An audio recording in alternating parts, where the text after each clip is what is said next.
So కాకుండా శ్రీకృష్ణ గారు కాదు, సత్యదేవ్ గారే. మీ లవ్ స్టోరీ గురించి నేను అసలు అడగట్లేదు. సో జనరలీ అట్రాక్షన్ ఉంటుంది కదా 10th లో ఇప్పుడు అని చెప్పినట్టు. సో అలాంటి హార్ట్ బ్రేక్స్ ఏమన్నా మీకు అయినాయా? అంటే యూత్ లో ఉన్నప్పుడు వచ్చేది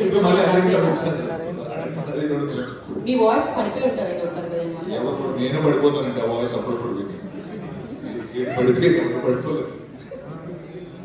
సరే ఓకే, ఇప్పుడు ఒక గేమ్ ఆడబోతున్నాం అనమాట. వాళ్ళకి గేమ్సే ఉన్నాయి అక్కడ, స్పీచెస్ కంటే కూడా కొత్తగా ట్రై చేస్తున్నారు అనమాట. హౌస్ఫుల్ కదా, డెఫినెట్లీ అలానే ట్రై చేస్తారు. సో ప్లేన్స్ అని చిన్నప్పుడు ఆడుతూ ఉండే కదా, ఒక అమ్మాయి నచ్చింది అనుకోండి, ఆ పేరు మన పేరు మ్యాచ్ అవుతుందా? మ్యాచ్ అయితే ఒక్కొక్క లెటర్ కొట్టేస్తే ఇందుకే మ్యారేజ్ సిస్టర్ ఇలాంటివి వచ్చాయి కదా. సో మీ క్రష్ ఎవరో చెప్తే మేము ఫ్లేమ్స్ ఆడదాం అనుకుంటున్నాం. సో ఎస్, అదే ఆడిస్తున్నాం. మీరు అంటే మేము బయట క్రష్ అడగదలుచుకోవట్లేదు, మీరు అందరూ ఇంటికి వెళ్ళాం కాబట్టి.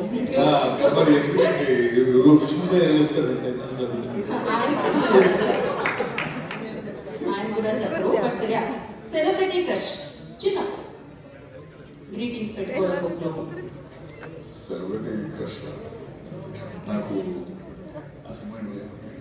అదే మీ సెలబ్రిటీ క్రష్ అయితే సరదా కరోనా సినిమాలో అప్పుడు వాణి విశ్వనాథ్ గారు అంటే ఇప్పుడు ఇంతకీ వాణి విశ్వనాథ్ గారు ఆయన మా వాళ్ళు చేసేస్తారు. అయ్యో ఇంత ఫాస్ట్ గా ఉన్నారంటే మీరు చేయండి, ఇంకేంటి ఆలస్యం. ఏమవుతారు వాణి విశ్వనాథ్ గారు మీకు? ఆయనకు కూడా క్లారిటీ ఉంది ఏమవుతారు అనేది, చెప్పక్కర్లేదు. యా, ఏమైంది? రిజల్ట్ వచ్చిందా?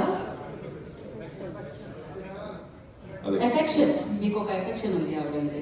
సో ఎస్, నెక్స్ట్ మనం వశిష్ఠ గారు, మీ సెలబ్రిటీ క్రష్ ఎవరు ఉన్నారండి ఇప్పుడు ప్రెసెంట్ లో చెప్పండి.